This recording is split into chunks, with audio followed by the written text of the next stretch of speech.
What's up, gang? It's number 8 in your scorecard, but number 1 in your heart, Albert Sugar Bear Barbieri. Well, I'm in Los Angeles today at the Commerce Casino. There's the LAPC tournament going on. It's a pretty nice tournament over the years I usually come to.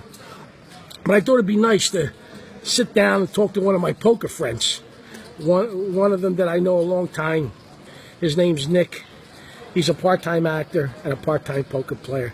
And I just want to introduce him to you and just to share some stories. He's got one classic story that I want him to share with all of you. This is what goes on around the poker table.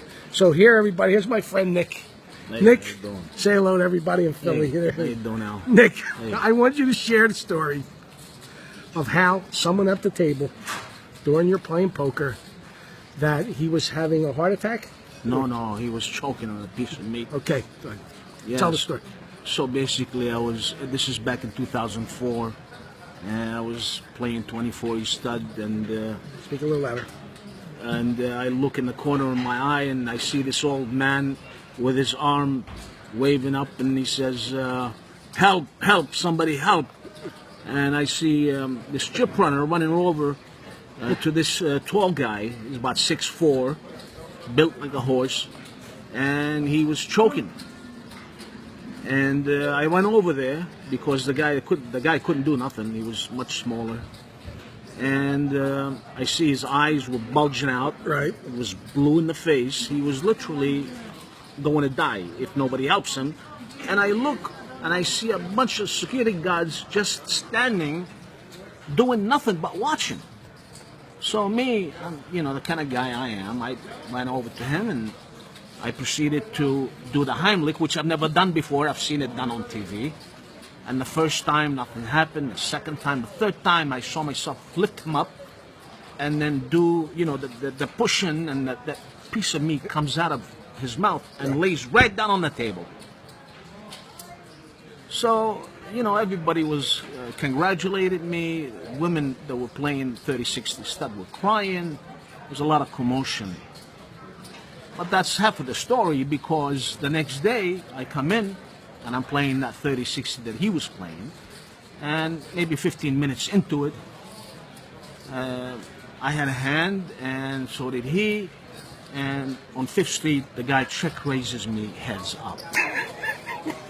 It's a true story. You saved his life.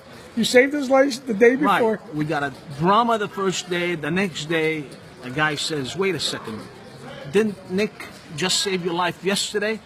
He says, yes, but that was yesterday. And this story is being told 13, 14 years later. And I thought it was an awesome story. And I still share it sometimes. That is funny. Save a guy's life, and the next day he wants to check raise you. Check raise me heads up. That's nice. Check raise. That's the classic. That's the cutthroat we get at the poker table. That's poker. Yeah. Now listen, how's your acting career doing? Well, I retired 2015. I did the last thing I did was Checkmate with Danny Glover. Danny Glover, okay. Yeah, I had a small role. Right. And with the other roles you did, didn't you do one with Adam Sandler? Well, that was my first break. Adam Sandler, Click, the movie in 2006. Worked in the Pirates of the Caribbean 3 for about 3 months. Right. Done a few movies here and there with Sandra Bullock, with the worst movie she made, All About Steve. And I've been in a few shows like The Unit, Lied to Me, The Ghost Whisperer, and so forth. Yeah. So now you're kind of like retired? Kind of semi-retired, yeah. Okay. Yeah. So if you pick up a role here and there, you'll do it if it's in your schedule. Oh, yeah. All right. Sure. Anyway, I thought you would love to hear that story. Also, you've got you got some roles that you play tough guys. Yeah. Mean-looking guys. Forget about it. Forget. Tell everybody your nationality. Well, originally my parents are from Palestine. You know what I'm saying? So I grew up in a tough neighborhood. Had to fend for myself. I didn't have any brothers. I had to break some noses. To make sure that nobody messes with me and so forth. You know, I'm sure many kids had to do that as well. But well, tell everybody what is your number one?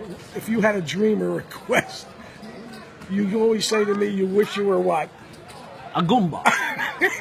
Nick wanted to be like one of us Goombas. I mean, I remember the story you asked me. Well, I don't want to say nothing, but Anyway, it's a natural thing for me. he, You know, I Nick- love those movies. right. Nick loves all the right. Anyway, so that's it from the Commerce Casino. I've seen a couple people test you a couple times at the table, and your temper. You have a temper that can go off at any second, and I've noticed in the last 15 years that how have you changed in that regard? Because poker can be a little frustrating. Right. People test you, and I mean, you used to tell me stories like when you played with your family on poker. Well, they gave me the nickname Violent Nick back in the day here in Thomas. Violent. Violent Nick. Never heard that.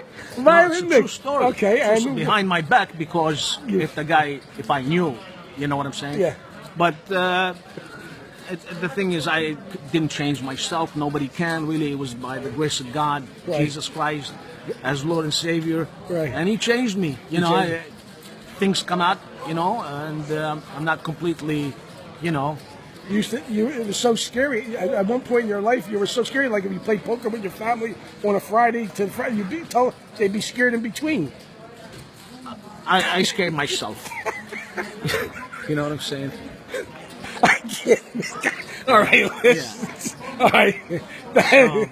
But Nick's one of my poker buddies here at the Commerce, Yeah. and he. I love this guy. Yeah. I really do. And so I wanted my hometown peeps to meet one of my poker players.